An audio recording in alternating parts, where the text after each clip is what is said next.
Raven Evangelist Unedited K. 2 strikes against the person. We're going to try and warn him calmly and gently and respectfully today on this Sunday and be like, yo, because they keep coming to you and they keep saying, we're saved unto good works. We're not saying that you're saved by your works.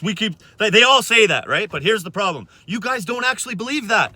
And I'll prove it to you again over and over and over, because when we're talking in the context of salvation alone, getting born again and saved by Jesus, believing in him that he died on the cross for our sins, there's no good in us. We can't surrender, turn from our sins. We can't do anything to please him. The only thing we can do to please God is believe on Jesus, the one that died on the cross for our sins. That's the gospel we believe. And when we say salvation comes by believing alone, you guys say faith without works is dead.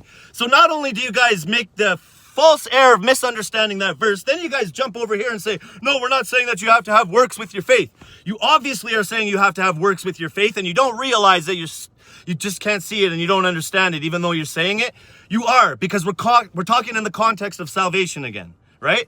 And you guys say faith without works is dead. So you freaking lie to yourself and say that I'm not even saying you have to have works with your faith, when absolutely you are. And this is where you also get deceived too. This is where you go wrong too, is you are a murderer and an extortioner and an adulterer and the unjust of the world, just like the self-righteous Pharisee was, right? Don't be like him.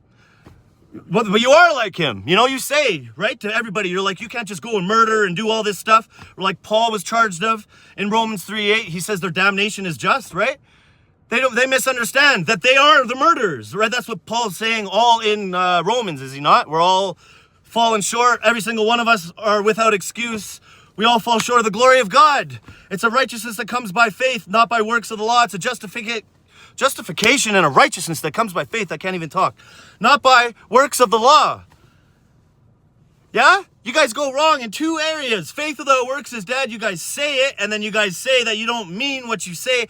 It's just stand on it and be honest that you have to have works. But then you guys jump into a switcheroo and be like, no, we're not saying you have to have works with your faith.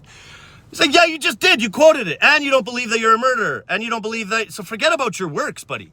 Now, you got to go back to the elementary principles and realize, well, we'll bring you to perfection, but you can't even get there. Jesus says move on to perfection because he's perfect, right? Move on from belief and faith, the elementary principles, right? And the doctrines of laying on of hands and a faith toward God, a turning from your dead works, says to move on from that to perfection. And we can't even get you to perfection because you're still hung up on the elementary principles. Faith without works is dead. And then you jump over here and be like, I'm not saying you have to have works with your faith.